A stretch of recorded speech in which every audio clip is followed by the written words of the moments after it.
اللہ الرحمن الرحیم دوستوں برخورداروں، پارک میں جانے والا ہوں صحت کے لیے، تندرست اور توانا رہنے کے لیے، تو آپ بھی تشریف لے آئیں۔ نماز کے بعد دعا بھی فلسطین کے لیے کی تھی، جن پر ظلم ہو رہا ہے ان کے لیے سب دعا بھی کریں، تو عملی اقدامات بھی اٹھائیں۔ تو اس زندگی کا فائدہ کیا؟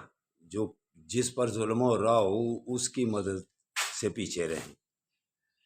تو فلسطین و کشمیر والوں کو ہماری اب ضرورت ہے، تو جتنی بھی آواز اٹھا سکتے ہیں اٹھائیں۔ جتنی بھی آپ کو اللہ نے صحت دی ہوئی ہے، جتنے عملی اقدامات اٹھا سکتے ہیں انہیں ضرور اٹھانا چاہیے۔ سب ملکوں کو، خاص طور پر پاکستان کو، جس کے پاس ایٹمی طاقت ہے، تو ایٹمی طاقت کیا کرنا ہے رکھ کے؟ اس کی حفاظت ہی بس کرتے رہنا ہے۔ دوستو ہم مسلمان ہیں، تو اس سے زیادہ اور مسلمانیت کا کب اندازہ ہوگا جب بیت المقدس پر جس یہودیوں نے قبضہ کیا ہو، جن کے ساتھ ہماری آقا صلی اللہ علیہ وسلم سے لے کر آج تک لڑائی اور دشمنی چل رہی ہے۔ تو اب تو موقع ہے اپنے یہ افسری کا، اپنے یہ پھولوں کا، اپنی طاقت کا، انٹیلیجنسی کا۔ رام سے اوپر ہے ساتھ، کیا یہ دوسرے ملکوں کی ایجنسیاں ہم سے اوپر ہیں؟ ہم مسلمان ہیں، خواہ امریکہ ہو، برطانیہ ہو، لا الہ الا اللہ محمد الرسول اللہ جس نے پڑھ لیا ہے، ان کے پاس جو کچھ مرضی ہو، ہمارے ساتھ اللہ ہے۔ اللہ کی طاقت زیادہ ہے کہ امریکہ تو، برطانیہ تو، یہود و نصارہ، فرانس کی، جرمنی کی۔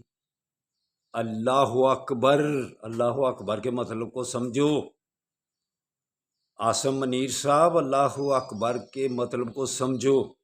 یہ جو چند دنوں کی زندگی ہے نا، ان کا حساب دینا ہے جا کے ہم نے۔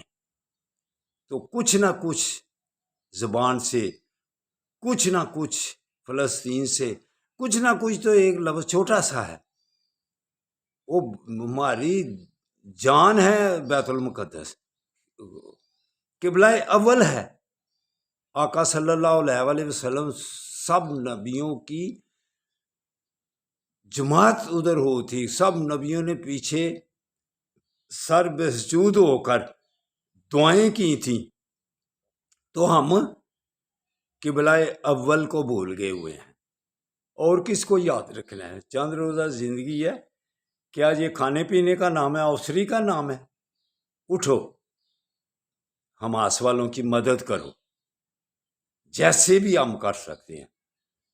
تو کیا اگر ہم نے مدد کی پھر امریکہ ناراض ہو جائے گا؟ یہی بات ہے نا۔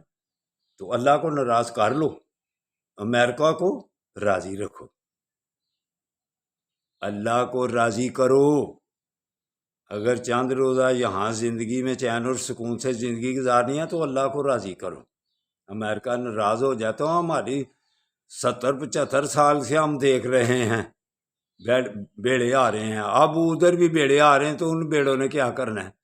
اگر اللہ کا بیڑا آ گیا تو ان کی ہوش ٹھکانے آ جائے گی۔ تو آپ جتنی اپنی طرف سے کر سکتے ہیں وہ تو کریں۔ تو چلو دوستو برخوردارو، امریکہ کی اب بات چھوڑو، اب صحت کی طرف آؤ، تو صحت بنائیں، اور تب ان کا پھر یہود و نصارہ کا مقابلہ کر سکیں گے۔